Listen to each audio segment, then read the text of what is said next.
ఏం ఉద్యమంలో ఉన్నోడు కాదు, కాంగ్రెస్ లో పుట్టుక నుంచి ఉన్నోడు కాదు. మీ అందరికి తెలుసు అనుకుంటా, రాజేంద్ర నగర్ లో కేవలం ఒక కేబుల్ ఆపరేటర్ గా ఉన్న వ్యక్తి మరి వాళ్ళ వేల కోట్లకు ఎట్లా అధిపతి అయిండో, రేవంత్ రెడ్డి గారికి అత్యంత సన్నిహితుడు ఎట్లా అయిండో ఇలా అందరూ ఆశ్చర్యపోతారు. ఆయనకి ఇందులో ఏం సంబంధం? ఆరోపణ చేసింది మిస్సింగ్ ల్యాండ్, విచారణ చేపట్టాల్సింది తెలంగాణ కాంగ్రెస్ ప్రభుత్వం.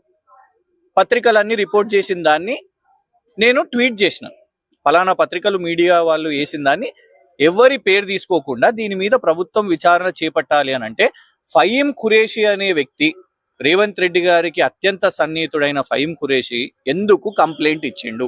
ఇలా నిజంగా అనుమానం వస్తున్నది. ఈ మిస్సింగ్ ల్యాండ్ వేసిన ఆరోపణల్లో రేవంత్ రెడ్డి గారి రైట్ హ్యాండ్ ఫహీం ఖురేషికి ఏం సంబంధం అబ్బా? మళ్ళా రాజేంద్ర నగర్ పోలీస్ స్టేషన్, ఆయన ఇక్కడనే ఉంటాడు కావచ్చు, అందుకే పాపం రాజేంద్ర నగర్ పోలీసులకు ఇబ్బంది. పాపం వీళ్ళతో మాకు ఎటువంటిది లేదు, ఎందుకంటే వాళ్ళే నిన్న ఇక్కడ జంట హత్యలు జరిగినాయి, డబుల్ మర్డర్ జరిగింది, దాన్ని ఇన్వెస్టిగేషన్ చేసే పనిలో ఉన్నారు. అట్లాంటప్పుడు ఈ సోషల్ మీడియా కేసులు ఇంపార్టెంటా? ప్రతిపక్షాల మీద సోషల్ మీడియా కేసులు ఇంపార్టెంటా? మర్డర్ కేసులు ఇంపార్టెంటా?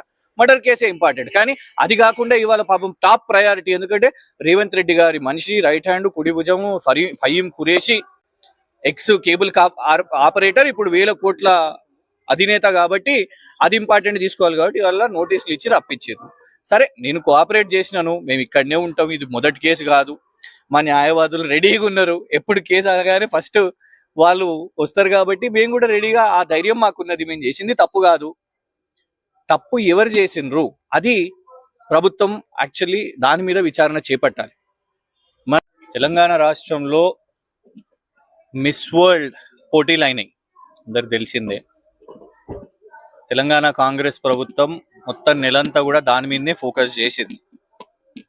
మిస్సింగ్ ల్యాండ్, వాళ్ళ దేశంలో తను కాంపిటీషన్ గెలిచి మిస్సింగ్ ల్యాండ్ ఇక్కడికి వచ్చినప్పుడు, మరి ఇక్కడున్న కొన్ని ప్రోగ్రామ్స్లో, కొన్ని ఈవెంట్స్లో తన మీద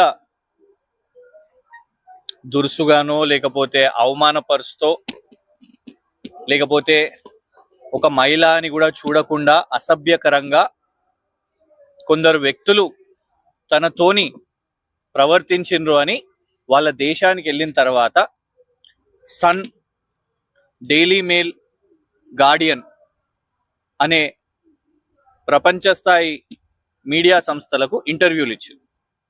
దాన్ని తెలంగాణ రాష్ట్రంలో ఉన్న అన్ని న్యూస్ పేపర్స్ కూడా రిపోర్ట్ చేశారు. సో తెలంగాణ ప్రభుత్వం ఏం చేయాలి? అంతర్జాతీయ పోటీలు అని అనుకున్నప్పుడు, 100 మంది మహిళలు ఇక్కడికి వచ్చినప్పుడు, వాళ్ళ దేశాల్లో కాంపిటీషన్ గెలిచి ఇక్కడికి వచ్చినప్పుడు, అతిథి దేవోభవ అని మనము భారతదేశంలో మన సంస్కృతి.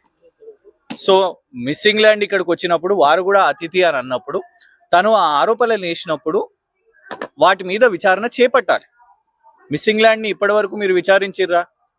కనీసం ఏమన్నా నోటీస్ ఏమన్నా ఇచ్చిర్రా? ప్రశ్నలు అడిగిర్రా? లేదు.